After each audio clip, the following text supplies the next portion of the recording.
성경 고백하심으로 새벽 기도를 시작하겠습니다.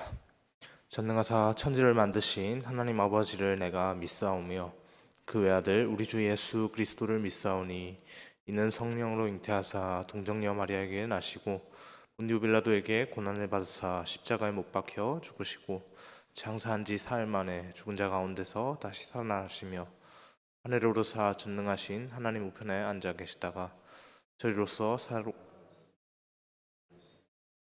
성령을 믿사오며 거룩한 공예와 성도가 서로 교통하는 것과 죄를 사하여 주시는 것과 몸이 다시 사는 것과 영원히 사는 것을 믿사옵나이다. 아멘. 찬송가 273장 찬양하겠습니다. 273장입니다.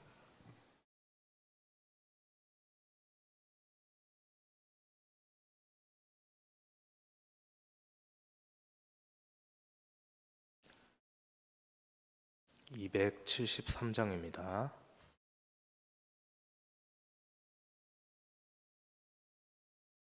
나 주를 멀리 떠났다 이제 옵니다.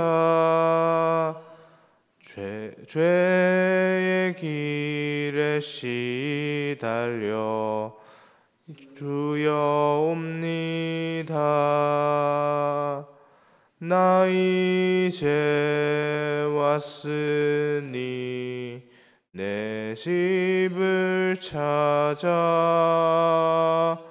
주여 나를 받으사 맞아 주소서. 그 귀한 세월 보내고 이제 옵니다. 나 뉘우치는 눈물로 주여 옵니다. 나 이제 왔으니 내 집을 찾아 주여 나를 받으사 맞아 주소서. 나 죄에 매여 고달파 이제 옵니다.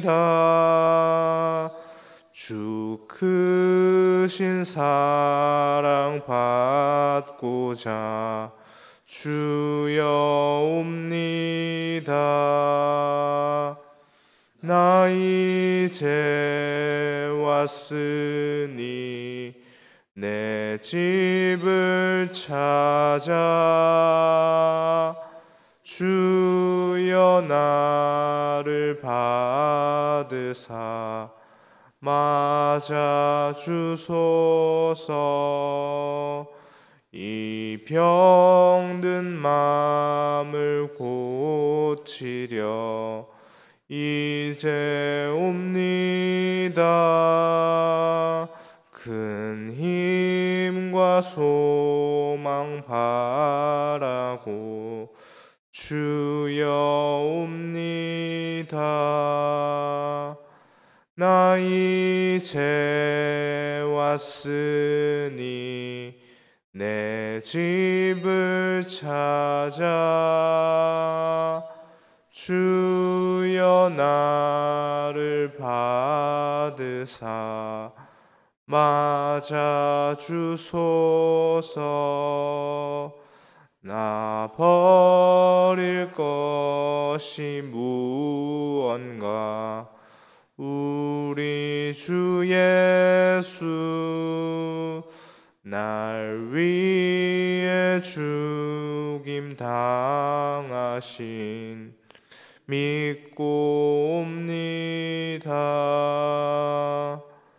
나 이제 왔으니 내 집을 찾아 주여 나를 받으사 맞아 주소서. 아멘. 이 시간에 함께 보실 하나님의 말씀은 로마서 11장 13절에서 24절까지의 말씀입니다. 로마서 11장 13절에서 24절까지의 말씀 함께 보겠습니다.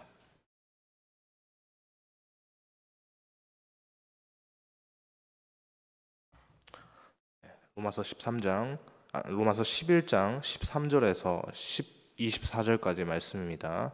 13절 말씀부터 제가 먼저 읽겠습니다. 내가 이방인인 너희에게 말하노라. 내가 이방인의 사도인 만큼 내 직분을 영광스럽게 여기노니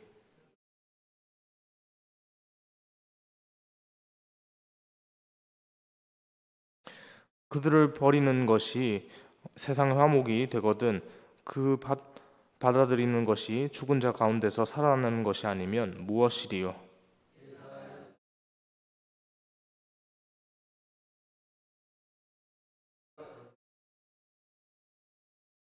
또한 가지 얼마가 꺾이었는데 돌감람나무인 내가 그들 중에 접붙임이 되어 참 감람나무의 뿌리의 진액을 함께 받는 자가 되었은즉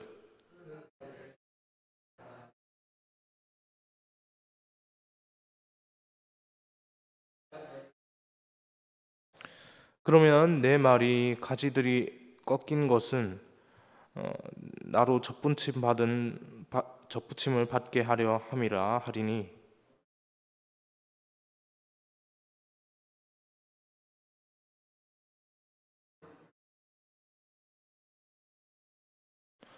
하나님이 원 가지들도 아끼지 아니하셨은즉 너도 아끼지 아니하시리라.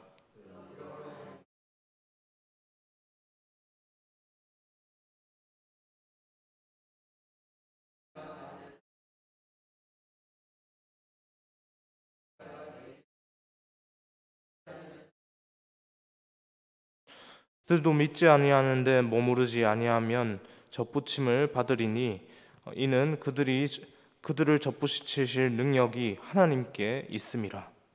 내가 찍힘을 받고 본성을 거슬러 좋은 감람나무에 접붙임을 받았으니 원가지인 이 사람들이야 얼마나 더 자기 감람나무에 접붙임을 받으랴.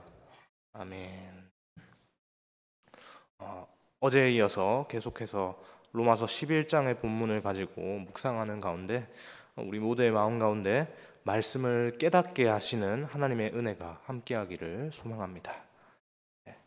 어제 우리가 살펴보았던 로마서 11장 1절부터 12절에서 바울은요 하나님께서 당신의 택한 자들로 부르셨던 이스라엘에 대해서 언급을 하였는데요.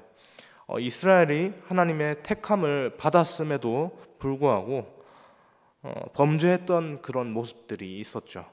그리고 범죄했던 그 모습 때문에 결론적으로 이스라엘이라는 그 나라가 완전히 망하게 된 상태, 그 상태를 전제로 이제 바울이 생각을 했습니다. 그런 상황에서, 그 망하게 된 상황에서 백성들이 하나님께 느끼는 감정은 우리가 결국 하나님께 버림받았구나 라고 하는 그 버림받았다는 그런 감정이었습니다. 그러나 바울이 말하죠. 하나님께서 자기 백성을 버리겠느냐? 결코 그럴 수 없다고 말이죠. 자기 백성을 끝까지 버리시지 않으시는 하나님을 향해서 우리는 하나님은 신실하시다라고 그렇게 고백하면서 찬양을 합니다. 오늘은 그 신실하신 하나님의 성품에 대해서 한번 생각을 해보려고 하는데요.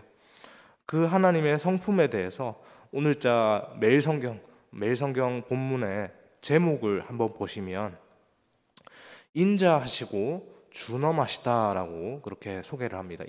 인자하시고 준엄하신 하나님이다라고 그렇게 소개를 합니다. 여러분 인자한 것과 준엄한 것 이 두 가지는요 어쩌면 정반대의 개념이다라고 볼 수도 있습니다. 어, 하나님이시니까 이런 정반대의 개념도 모두 취하실 수 있는 것이지 우리는 결코 이렇게 하지 못합니다. 제 아무리 세상에서 나는 중립적이야. 나는 중립적이기 때문에 어디에 치우쳐 있지 않기 때문에 이쪽도 갈 수 있고 저쪽도 갈 수 있다라고 하는 그런 사람이 있다 할지라도 그 중립이라는 가치 아래에서 편향성을 갖고 있습니다. 그 지나치게 중립적인 그 가치라는 그것을 지키기 위해서 자기가 그것에 그 모든 가치들이 편향되어 있는 모습들을 보입니다. 우리는 때때로 한 입으로 두 말하는 이중성을 보이는 사람들을 보기도 하는데요. 그러나 인간이 가지는 그 이중성과 하나님의 오늘 본문에서 보이는 매일 성경 본문이 소개하고 있는 그 두 가지, 인자하시고 준엄하신 그 두 가지는 그 두 가지의 양면성은 질적으로 다릅니다. 하나님의 양면성은요, 인간의 이중성처럼 왔다 갔다 이랬다가 저랬다가 하는 한 입으로 두 말하고 하는 그런 심경의 변화로 오락가락하면서 불판 뒤집듯이 뒤집어지듯이 뒤집어지는 그런 것들이 아니라 그분 자신을 하나씩 하나씩 드러내시는 과정 속에서 그렇게 하나씩 우리가 아는 하나님은 인자하실 뿐만 아니라 또 준엄하신 하나님이시구나 라고 하는 그것들을 또 드러내시는 과정 속에서 하나씩 드러나는 겁니다.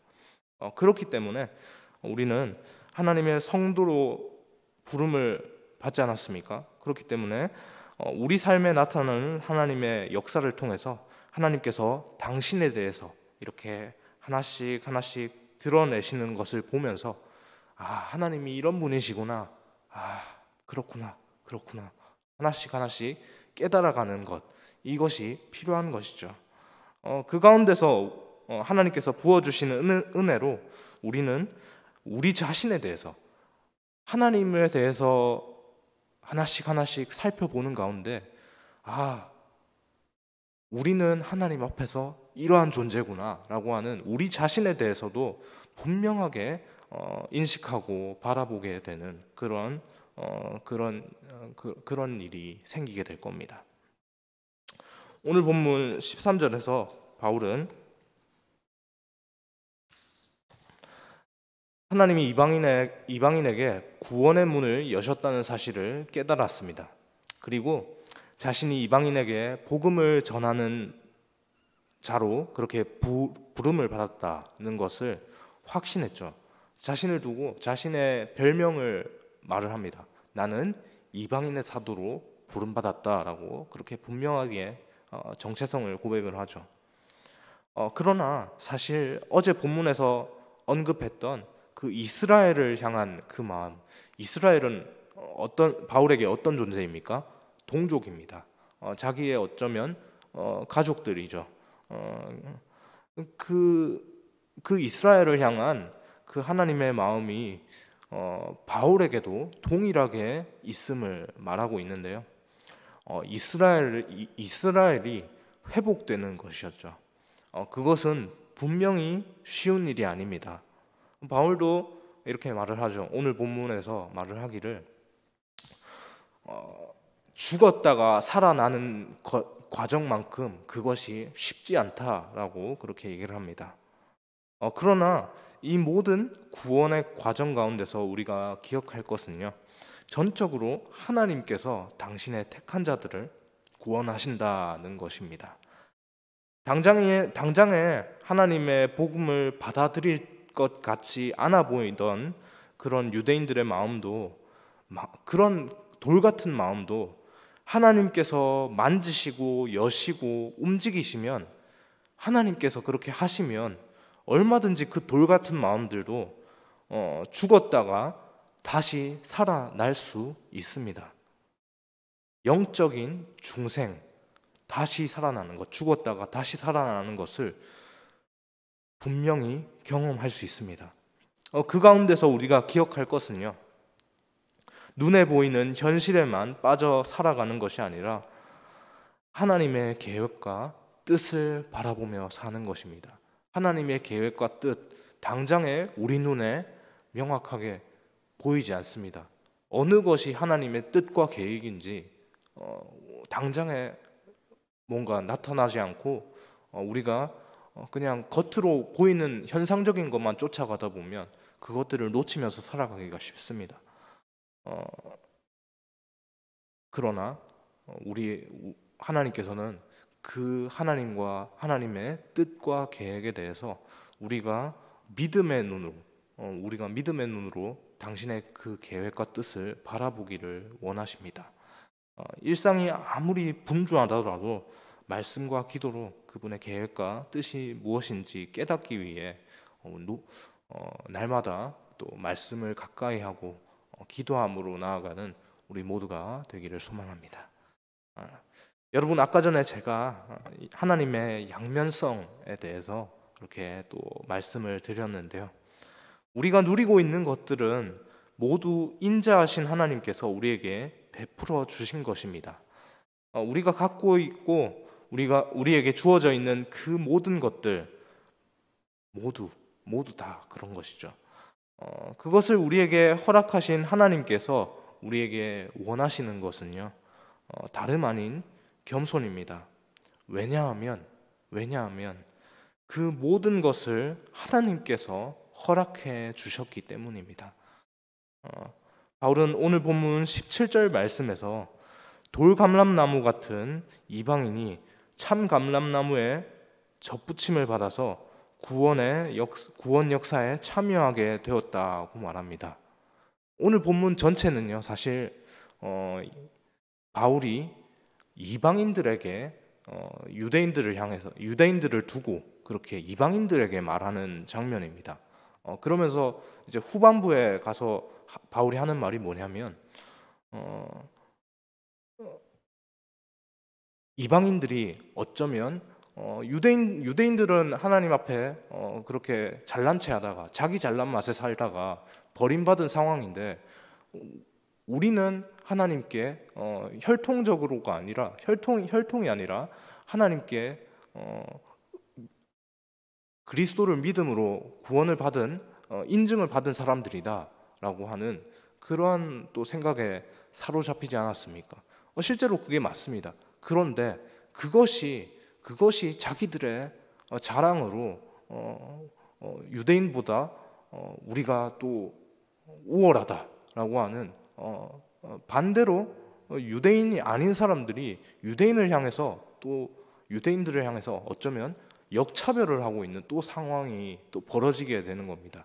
자기들이 또 자만심에 빠져서 너네 봐라, 너네는 하나님 앞에 그렇게 잘난 척하더니 그렇게 구원받지 못했지, 우리는 구원받았어 라고 하는 그런 또 잘난 척을 하는 그런 모습에 보이고 있기 때문에 바울이 오늘 본문을 통해서 이방인들에게 또 그렇게 말하고 있는 겁니다.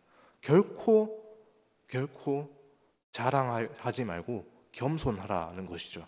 왜냐하면 구원은 전적으로 우리가 노력해서 우리의 모양으로 받은 것이 아니라 이방인들이 잘나서, 이방인들이 예뻐서, 유대인보다 뭔가 하나님 앞에 더 잘 나아가서 그렇게 하는 것이 아니라 이방인들조차도 구원하시기를 원하시는 그 하나님의 계획 속에서 예수 그리스도를 믿는다는 것, 단지 그거 하나 때문에 하나님께서 그들을 그 자리로 부르셨다는 것을 뜻하기 때문에 결코 자랑할 것이 아니다라고 그렇게 얘기하는 것이죠.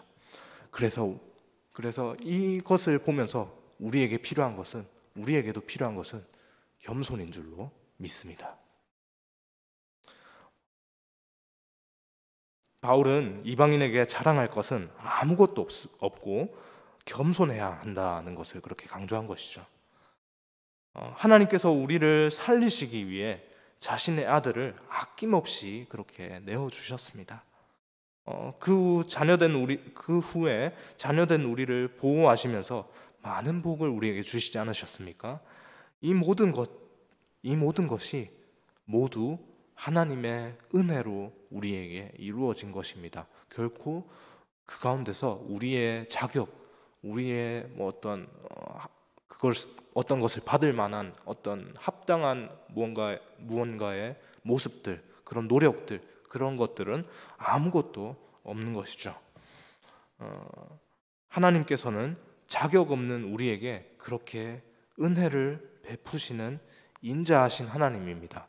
그렇지만 동시에 또 그 자격 없는 것을 자격 없이 받은 것에 대해서 나는 자격 있다, 나는 구원을 받을 자격이 있어 라고 그렇게 합당하게 주장을 할 때 그것에 대해서 분명하게 책임을 물으시는 준엄하신 하나님이십니다. 그런 하나님의 양면성이 존재하는 것이죠.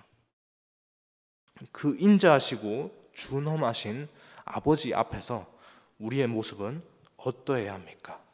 어떤 모습으로 살아가야 합니까? 겸손할 수 있기를 소망합니다. 여러분 로마서를 묵상하면서 바울이 계속적으로 했던 말이 기억에 나십니까?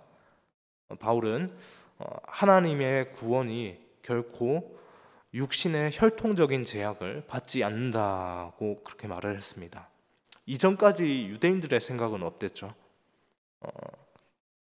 하나님의 택함 받은 백성은 오로지 자기 자신들밖에 없다라고 그렇게 하나님께서 베푸실 구원의 역사도 동일하게 자기들만의 구원의 역사라고 생각했죠. 그래서 구약 시대 때도 그랬고요. 예수님이 오셨던 그 신약의 그 초대교회 시기에도 동일하게 이방인에게 구원이 있을 수 없다고 생각을 했죠. 그러나 우리 하나님께서는 바울의 이 고백처럼 자격 없는 이방인에게도 복음의 문을 열어주셨습니다. 그것은 반대로 또 이스라엘에게도 동일합니다. 그분은 과거에 다친 것을 때가 되면 은혜로 열어주시는 분입니다. 이스라엘에게 지금 구원의 문이 닫혔다라고 하지만 그럼에도 불구하고 하나님께서 그 마음을 여시고 이스라엘을 주권적으로 구원하시겠다라고 하는 그 작정 속에서 이스라엘을 향한 하나님의 마음, 그 계획들을 하나씩 하나씩 또 실행에 옮기시고 당장에는 버림받은 것 같은 그 민족들을 향해서도 하나님께서 또 움직이시고 계신지도 모릅니다. 당장에 우리 눈에는 보이지 않지만 하나님께서 이미 그들을 향해서 하고 계신지도 모릅니다. 그런 것들을 향해서, 보이지 않는 것들을 향해서 당장에 우리 눈에 보이지 않는다고 해서 저 사람들은 저렇게 하니까 하나님 앞에 결코 구원받지 못할 거야 라고 섣부르게 판단하고 그렇게 하는 것들, 우리는 구원받았지만 저 사람들 절대 구원받지 못할 거야 그렇게 단정 짓는 것들, 하나님 앞에서 우리가 조심해야 될 줄로 믿습니다. 하나님의 계획과 구원을 우리가 어떻게 이루어질지 모른다는 것을 기억하면서 하나님의 그 계획과 구원, 구원하심, 그것들을 우리 눈으로 바라보게 하여 주옵소서. 소망하게 하여 주옵소서. 그것들을 신뢰하게 하여 주옵소서. 그 가운데서 우리의 모습은 철저하게 낮아지는 겸손한 모습으로, 우리가 어떤 자격을 가진 것으로 결코 구원받은 것이 아님을 우리가 항상 기억하면서 그렇게 살아갈 수 있게 하여 주옵소서라고 하는 이 겸손의 기도가 우리 가운데 함께하기를 주님의 이름으로 소망합니다. 기도하겠습니다. 감사합니다. 하나님, 우리의 마음 가운데 자격 없는 자인 것을 날마다 또 되새길 수 있도록 하나님 인도하여 주옵소서. 우리가 때때로 우리가 받은 구원에 대해서 어쩌면 당연하다라고 그냥 당연한 것으로 여길 때가 있지는 않는지 우리의 자신의 믿음을 돌아보게 하시고, 결코 우리가 어떤 하나님 앞에 구원받기 합당한 모습으로 있었기 때문에 구원받은 것이 아님을 다시 한번 기억함으로 또 겸손하게 그렇게 세상을 살아갈 수 있도록 하나님 인도하여 주옵소서. 그렇게 살아가는 가운데서 하나님께서 보이시는 그 자기 자신의 계시에 대해서, 하나님은 누구신지에 대해서 그렇게 보이실 때, 하나님 이렇게 하나씩 우리에게 당신을 직접 보여주셔서 감사합니다.